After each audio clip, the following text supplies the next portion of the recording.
Hi guys, recently I have dealt with a narcissist that actually had a Python spirit, and I wanted to share my experience just so you know what to be on the lookout for.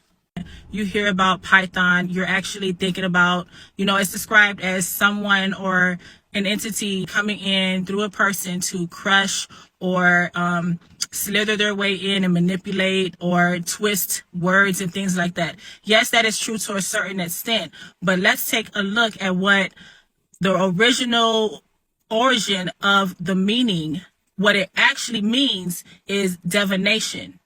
For example, in the book of Acts, when Paul got aggravated or annoyed with the woman who kept telling the future behind him, the lady was following him and he turned around and he took out the Python spirit.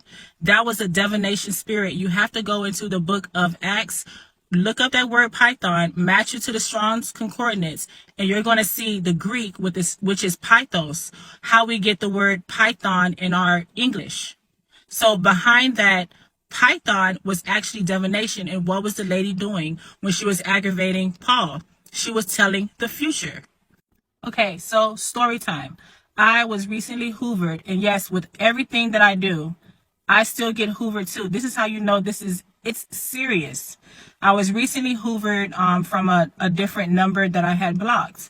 And I log on to my Mac computer and I could see the messages, popping up. If you've ever blocked someone, you know that they're able to either make up a new number or send it to an email where you open your laptop, it'll go through as an iMessage.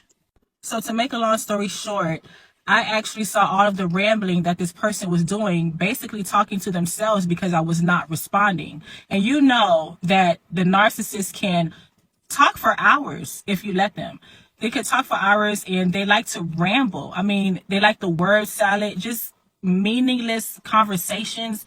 They love to twist and just talk all the time. Some of them, not all of them. Now, here's what caught my attention. This person said, I want us to go into business together, after they told me that their grandmother was in the hospital. You know how the narcissist does the Mayday Hoover. If you have not seen the video that I made on Mayday Hoovers, go check that out. This person said, of course, I want us to do business as a couple. Mind you, he's not getting no reply, no anything. This is all rambling text messages. This is the part where it's going to get a little weird. He said in the text messages, he said, let's open a restaurant together.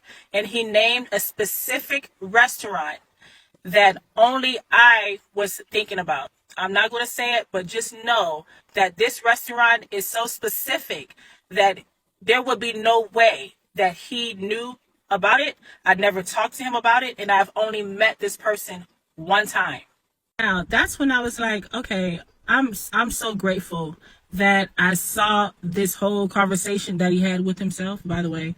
I'm so grateful that I saw this because now I know that what I know about the Bible is real. You don't hear this talked about a lot. We know that Python is a twisting and conniving manipulative spirit. But when you take a look at the meaning of the word, if you break that down, the etymology of that word, it brings you back in that Strong's Concordance. It brings you back to a divination. Divination is what? Like fortune telling, mediums, psychics, like that. How would this man know the specific type of restaurant that I was about to go into? How would he know that?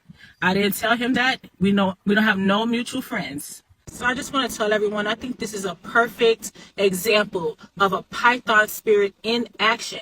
Not only is it something that twists and things like that, but get to the root of that word. It is, the original meaning is actually fortune telling or divination. Now, what if I didn't know what I know now? What if I did not know all of the information that I get on here and teach? I would have thought, yay, I met my perfect match. He likes what I like. So please remember that not only is Python like a crushing type spirit, but you're dealing with divination or fortune telling. This is how those synchronicities that I talk about in my podcast, this is how you are set up to believe that this person is sent from God and is not. All right, bye.